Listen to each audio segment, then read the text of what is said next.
going to be making an Easter bow that you can use on a wreath, a lantern, a garland, or even on an Easter basket.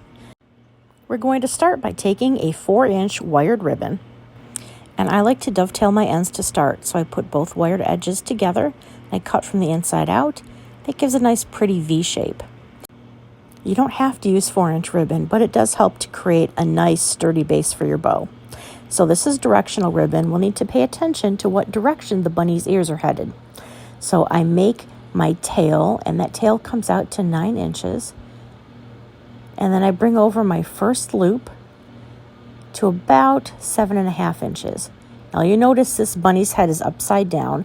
Don't fret, we're going to fix that in a little bit. Then I pinch and twist right in the center of the bow maker, push it back down, and I've got the back side of the ribbon now facing down. I loop it back over, so now we've got the pretty side back on top, right where we want it. I'll push that down through the bow maker until that loop is also at about 7 inches, 7.5. And that other tail then I cut, so it's going to hit around 9.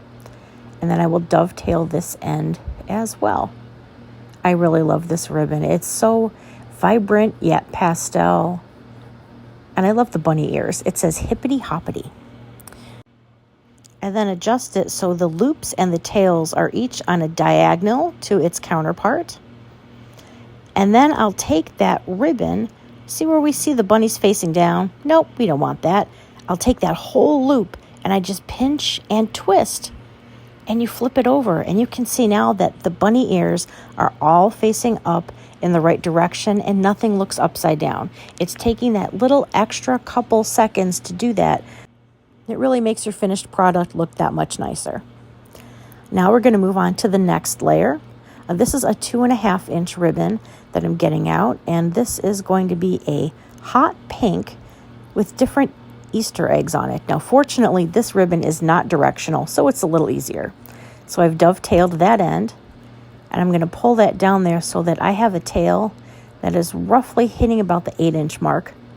And then this loop will come in at roughly the 7-inch point. And I pinch and twist. That is the key to making their bows nice and tight, is a pinch and twist right in the center. And then you can see that, again, the loops are diagonal to each other and the tails are diagonal to each other.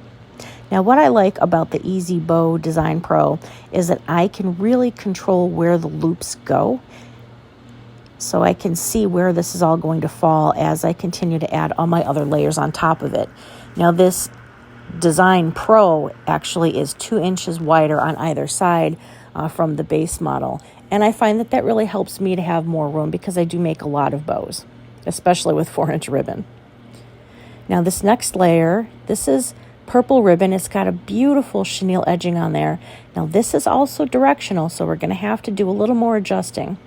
So that tail came in at, I think, 7 inches, and then the loop was 6 inches.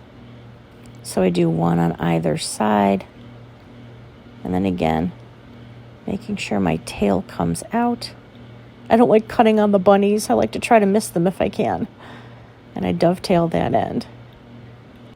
And as we did with the other directional ribbon, we are going to take that top loop up on the left and flip that over. So now none of our bunnies are upside down.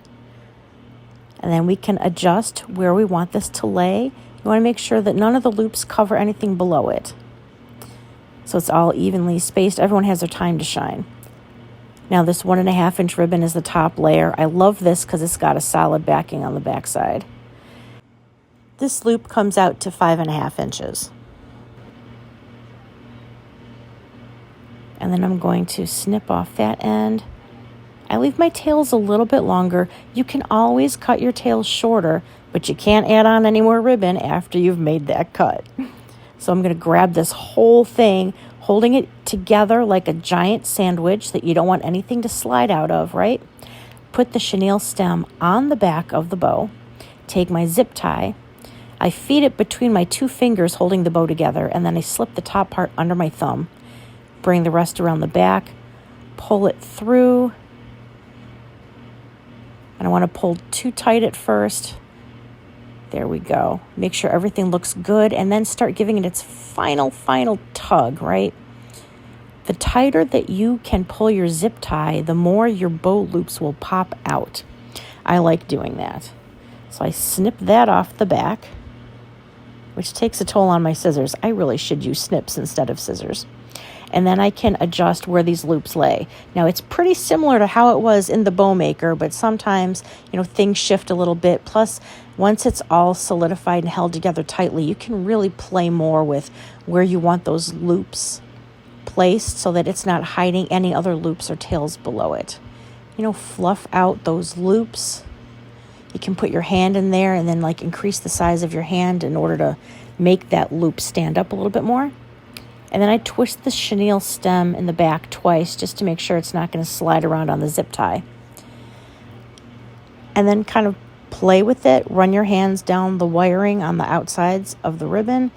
That'll really make it curl. It just looks really nice when it's done. So you can use something like this. If you've got a plain Easter basket, you just attach it to that. If you have a very simple wreath and you want to dress it up, put it on that as well.